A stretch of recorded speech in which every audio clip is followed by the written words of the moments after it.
नमस्कार दोस्तों, कैसे होगा चैनल में आप लोगों का एक बार फिर बहुत बहुत स्वागत है। दोस्तों, बच्चों की एजुकेशन फीस हो या परिवार में कोई विवाह समारोह या कोई आकस्मिक कार्य या अन्य किसी प्रकार की ज़रूरत, इन सब ज़रूरतों को पूरा करने के लिए नौकरी पेशा इंसान ईपीएफ की ओर देखता है और वह ईपीएफ से एडवांस लेकर इन ज़रूरतों को पूरा करने की कोशिश करता है। लेकिन ऐसी परिस्थिति में जब क्लेम रिजेक्ट होता है या केवल 300 रुपये, 5,000 रुपये, 20-25,000 रुपये ही ईपीएफ से एडवांस पास होता है तो वह सर पकड़कर बैठ जाता है और जिन ईपीएफ सदस्यों के द्वारा साइबर कैफे या जन सेवा केंद्रों से ऑनलाइन क्लेम फाइल करवाया होता है वे उन केंद्रों में कार्यरत कार्मिकों से लड़ते हैं। ये आम जिंदगी में अक्सर होता है।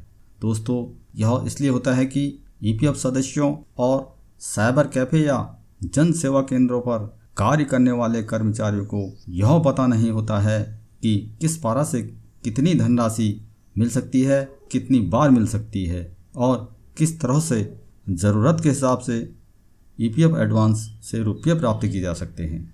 दोस्तों, आज के इस वीडियो में मैं इसी समस्या पर बात करने वाला हूँ। ईपीएफ से एडवांस प्राप्त करने के लिए ईपीएफओ द्वारा 15 पारा या उद्देश्य निर्धारित किए गए हैं।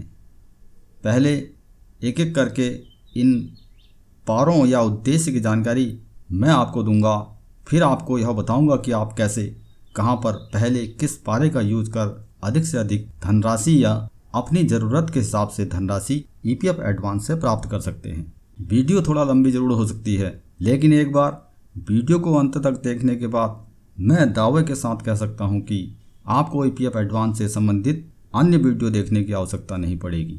इसलिए वीडियो को अंत तक अवश्य देखें। तो आइए शुरू करते हैं आज का वीडियो। दोस्तों, ईपीएफ एडवांस पारा या उद्देश्य को समझने के लिए पहले आपको ईपीएफ बैलेंस को समझना होगा। इसके लिए मैं आपको ईपीएफ पासबुक दिखाता हूं।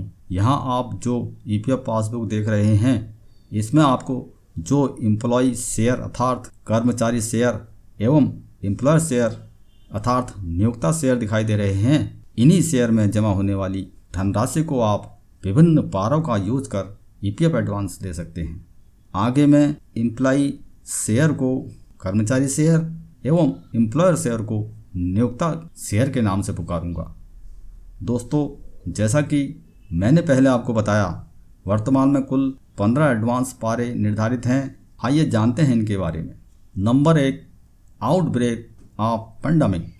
इस पारा से 2 बार नियोक्ता और कर्मचारी शेयर में जमा कुल धनराशि का 75% या पिछले 3 माह का वेजेज में जो कम हो उतना एडवांस निकाल सकते हैं।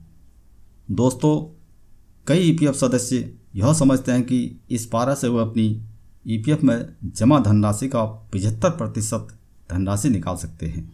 इस पारा से केवल पिछले 3 माह का वेजेज या कर्मचारी शेयर में जमा धनराशि में से जो कम हो उतना एडवांस प्राप्त कर सकते हैं। इसको एक उदाहरण से मैं आपको समझाता हूँ। माना आपका वेजेज 15,000 रुपये महीना है और कर्मचारी शेयर में 40,000 रुपये जमा हैं, तो आपको 40,000 का 75% यानी कि 30,000 रुपया एडवांस मिल सकता है। माना कर्मचारी और नियोक्ता शेयर में 1,00,000 रुपये जमा है तो 75% के हिसाब से 75,000 रुपये मिलने चाहिए, लेकिन ऐसा नहीं है। आपको केवल 45,000 रुपये मिलेगा जो आपके 3 माह के वेजेज के बराबर है और जो कर्मचारी और नियोक्ता शेयर में जमा धनराशि से कम है। कोरोना महामारी के कारण ईपीएफओ द्वारा इस पारे से 2 बार एडवांस की सुविधा दी गई है। जब तक देश में यह महामारी घोषित है तब तक यह पारा उपलब्ध रहेगा, इसके बाद यह पारा बंद हो जाएगा। Number 2, non receipt of wages 2 month. हड़ताल को छोड़कर किसी कारणवश अगर 2 माह का वेतन नहीं मिलता है तो कर्मचारी शेयर में जमा धनराशि निकाल सकते हैं। जब भी 2 माह का वेतन नहीं मिले इस पारा से एडवांस निकाल सकते हैं। हड़ताल के अलावा किसी कारणवश ईपीएफ सदस्य को 2 माह का वेतन प्राप्त नहीं होता है तो ऐसी स्थिति में ईपीएफ सदस्य कर्मचारी शेयर में जमा धनराशि को निकाल सकते हैं। जब भी यह स्थिति पैदा हो, सदस्य इस पारा से एडवांस निकाल सकते हैं। Number 3, natural calamities. इस पारा से कर्मचारी शेयर में जमा धनराशि का 50% या मेंबर द्वारा मांगी गई धनराशि या 5,000 रुपये में से जो कम हो एडवांस प्राप्त कर सकते हैं। वर्तमान समय को देखते हुए यह पारा व्यवहारिक नहीं है, क्योंकि इससे अधिकतम 5,000 रुपये ही मिल सकते हैं। इसलिए इस पारा का प्रयोग न करें तो अच्छा है। चौथा, इलनेस। इस पारा से कर्मचारी के वेजेज का 6 गुना या कर्मचारी शेयर में जमा धनराशि या सदस्य द्वारा मांगी गई धनराशि में से जो कम हो उतना एडवांस प्राप्त कर सकते हैं। दोस्तों, यह सबसे अधिक प्रयोग होने वाला पारा है। इस पारा से जितनी बार चाहे एडवांस प्राप्त कर सकते हैं। इस पारा से एडवांस लेने के 1 माह बाद चाहे तो इसी पारा से दूसरा एडवांस प्राप्त कर सकते हैं, अर्थात 1 माह के अंतर से जितनी बार चाहे इस पारा का प्रयोग कर एडवांस ले सकते हैं।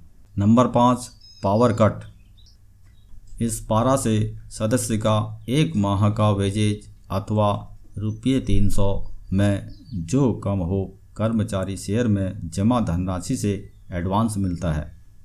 केवल 300 रुपये के लिए इस पारा का उपयोग करना व्यवहारिक नहीं है। Number 6, marriage. इस पारा से एडवांस प्राप्त करने के लिए 7 वर्ष की सदस्यता अनिवार्य है। भाई बहन पुत्र पुत्री की शादी के लिए कर्मचारी शेयर में जमा धनराशि का 50% धनराशि एडवांस निकाल सकते हैं। इस पारा का प्रयोग आप पूरे सेवाकाल में केवल 3 बार ही कर सकते हैं। Number 7, higher education.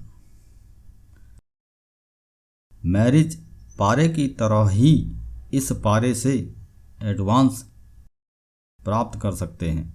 मैरिज पारे के समान 7 वर्ष की सदस्यता अनिवार्य है। इस पारे से भी कर्मचारी शेयर में जमा धनराशि का 50% की धनराशि एडवांस प्राप्त कर सकते हैं। इस पारे का प्रयोग भी आप केवल 3 बार ही कर सकते हैं।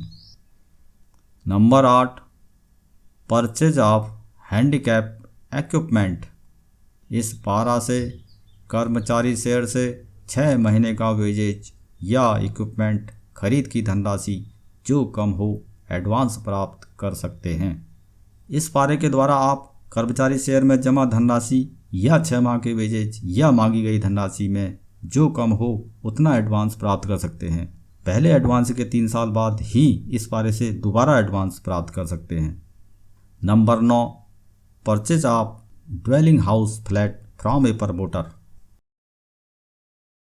इस पारा से कर्मचारी एवं नियोक्ता शेयर में जमा धनराशि या 36 माह का वेजेज में से जो कम हो उतना एडवांस ले सकते हैं, लेकिन इसके लिए 5 साल की सदस्यता अनिवार्य है।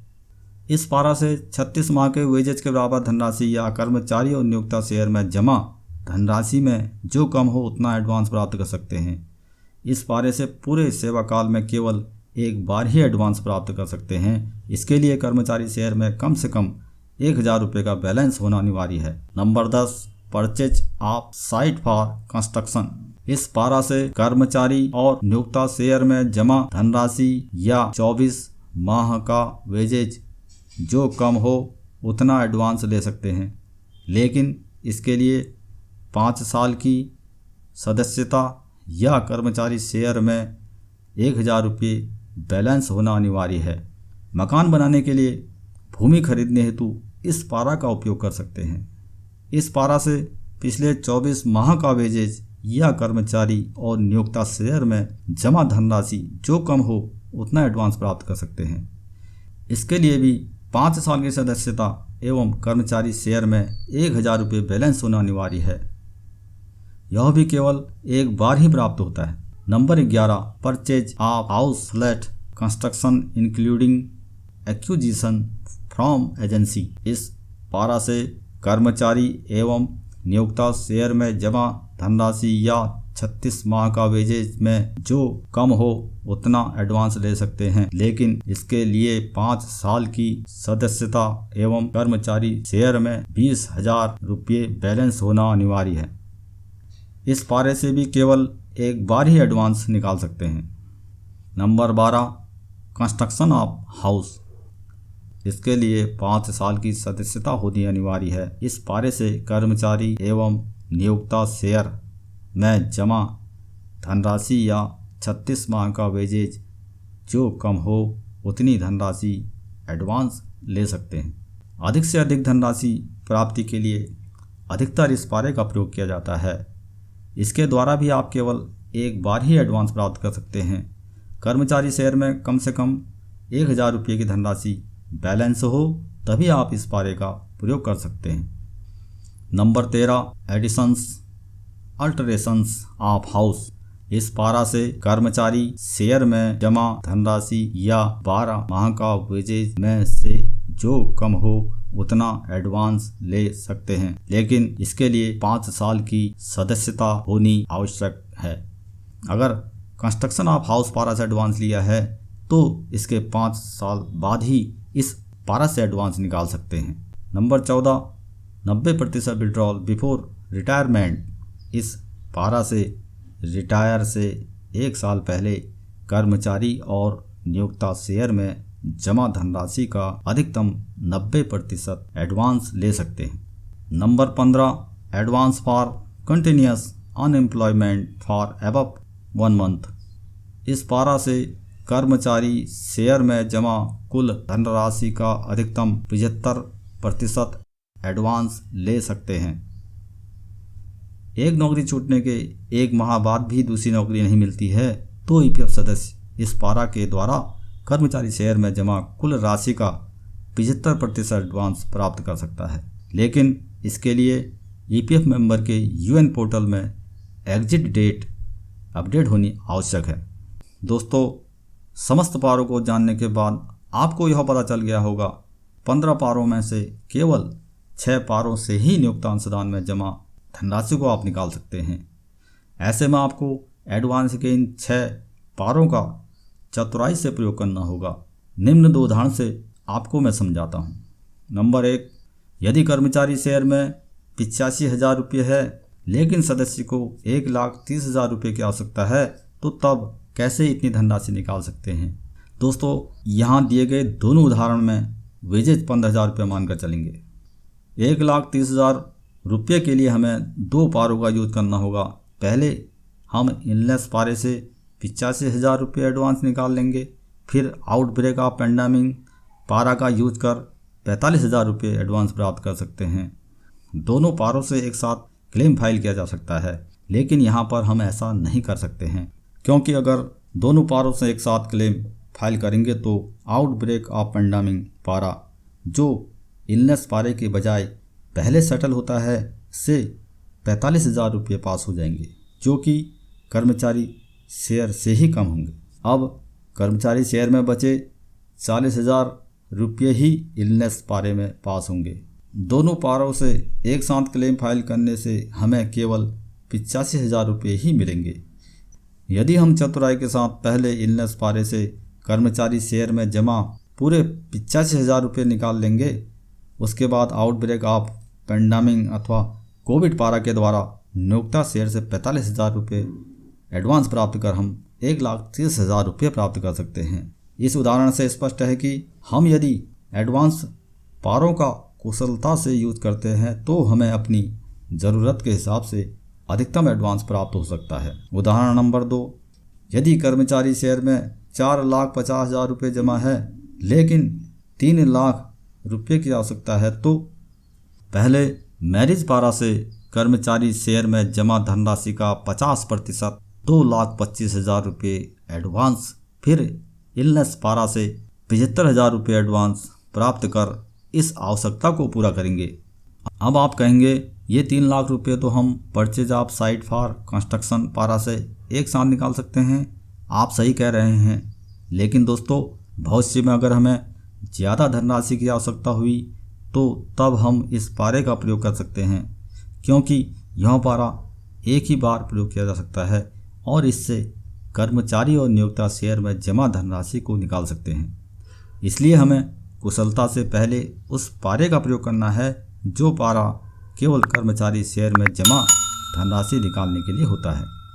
कर्मचारी शेयर में यदि धनराशि उपलब्ध है तो उन्हीं पारों का यूज करना चाहिए जो एक से अधिक बार प्रयोग किए जा सकते हैं और जिससे केवल कर्मचारी शेयर में जमा धनराशि ही निकाल सकते। जिस पारा से कर्मचारी एवं नियोक्ता में जमा धनराशि का एडवांस निकाल सकते हैं, उन पारों का कुशलता से केवल अत्यधिक मजबूरी या अन्य पारा उपलब्ध न होने पर किया जा सकता है।